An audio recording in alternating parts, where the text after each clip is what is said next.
Here is the problem with giving repeated reminders, getting ready to conclude playtime and get into the car.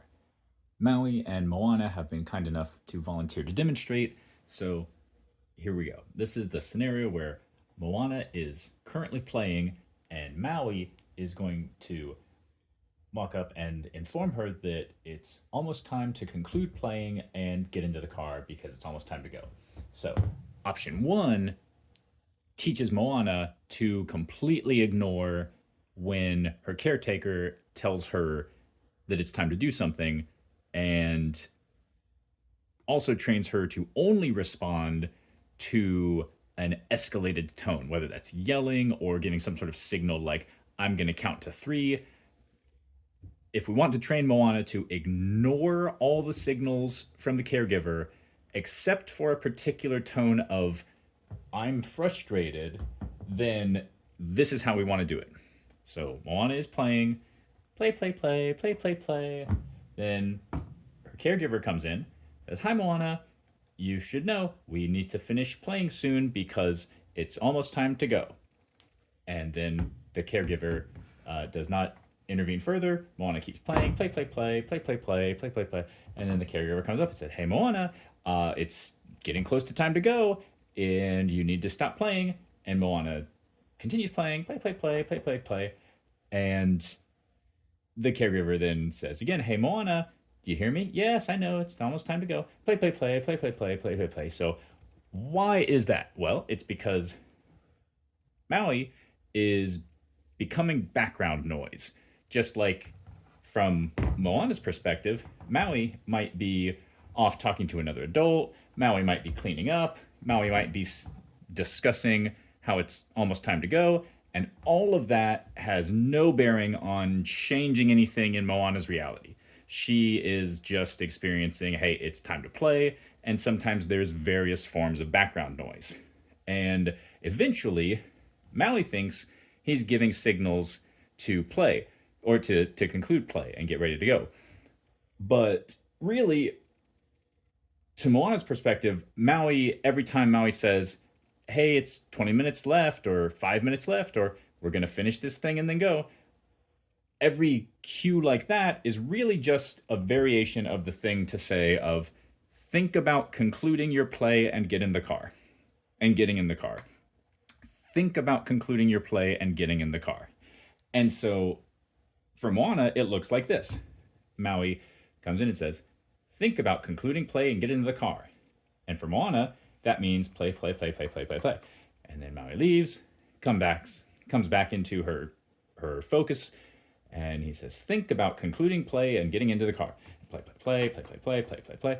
And Maui might do this 5 times, might do this 8 times, but every time to Moana, it's just the noise in the background of think about concluding play and getting into the car.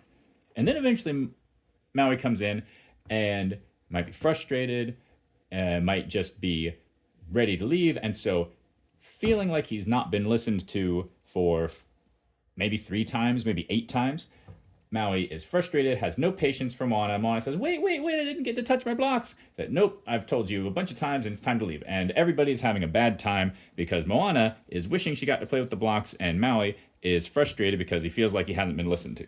So that's one way to train the child to ignore the reasonable tone from her caregivers. And that gets into a stable pattern when there starts to be some sort of urgency signal. For some people, it's yelling. For some people, it's just, I'm going to count to 3. And then the kid says, oh, I know that's time to take it seriously. I ignored 20 other times when they said it's almost time to go. So that's not ideal. And an alternative that I'd like to do is when there's something going to be transitioning, let's say leaving for the day, within a reasonable amount of time, let's say about 5 to 20 minutes is the window we're dealing with, the caregiver says one time, hey, here's a sequence of events that involves us concluding play and leaving. Maybe it's, I'm going to go do something, and when I come back, we're getting into the car. And that gets told one time. Not remind, it's not the It's not the caregiver goes off and then says, hey, I'm over here just to remind you, when I come back, we're getting in the car. Hey, just a heads up, I'm almost done over here, and then it'll be time to get in the car. Hey, remember about the car? Because again, those are just variations of the phrase, think about concluding play and get into the car. And we do not want that to become background noise to the child. So instead of, let's say, for example, Maui might say, all right, I'm going to go wash some things, and when I come back, it'll be time to get into the car. And Moana keeps playing, and Maui says, did you hear me? And Moana says, yes. And sometimes Maui might say, okay, what are we doing? You're going to go over there, and then we're going to get in the car. Maui says, yes, that's right. And then Maui goes over there, and maybe Moana decides to put down her doll she's playing with, and she comes over, starts building with blocks. And what we do not want to do is Maui, as the caregiver, see this and say, oh, you're playing with blocks? Well, hey, just so you know, you might not have time to finish blocks because I'm going to be over here, and when I come back, we're going to leave. Okay, remember? Again, we do not want to do that because that is repeating the phrase, hey, once again, think about concluding play and get into the car. We don't want to do that.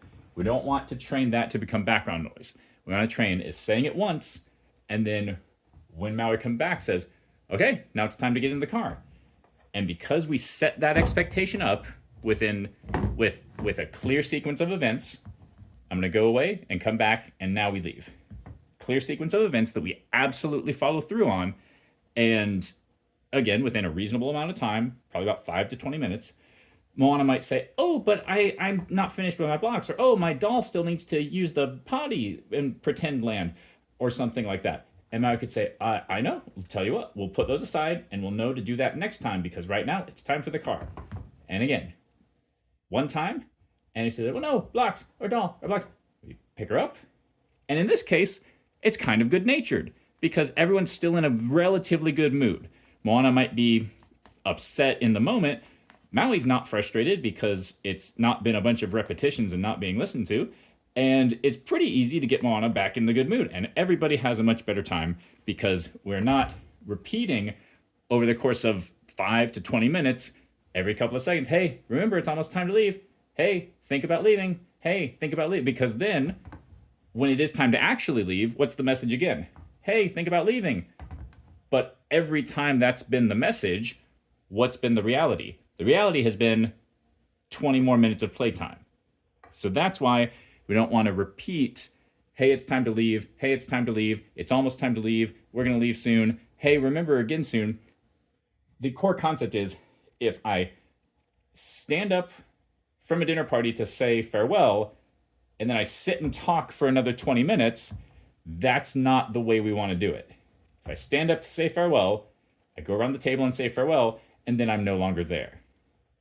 So that's the core concept, is that we stand up and say, hey, remember, we are going to conclude play and go to the car soon. And here's the sequence of events to expect. Maybe it's an alarm. Maybe it's the caregiver goes and does something. Maybe it's the child gets to do something.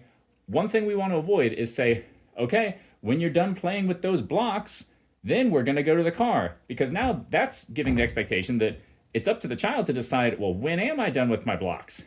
Am I done when I build this tower? Well, now I did build the tower, but now it's time to involve the doll. And hey, I've got these blocks, and I'll take one of them over to the sandbox. So that's not, we don't want to say, hey, it's time to leave when you're done with the thing.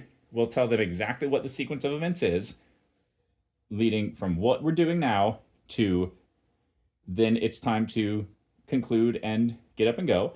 And we can also offer the condolence of, well, if there's something you left undone with your toys, much like Mr. Rogers says in the middle of a make-believe story, they say, oh, well, these dolls are about to do something, but the trolley's here, so now we'll talk about it next time.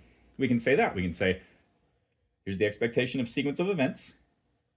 We're going to keep doing what you're doing. You don't have to stop. Keep doing what you're doing. Then when XYZ sequence of events, we're going to, maybe it's an alarm, maybe it's the caregiver finishing something, maybe it's some other signal in the environment, then it's time to get up and go to the car. We say it once, we don't repeat, we don't give warnings, we don't protect them from the surprise of not being warned enough, right? We want them to experience, getting warned once, and then you know what to expect, and then what to expect happens, and we leave. That's training the child to listen to the first time something is said in a normal neutral tone, not only after many repetitions of being frustrated. That creates problems for everybody involved.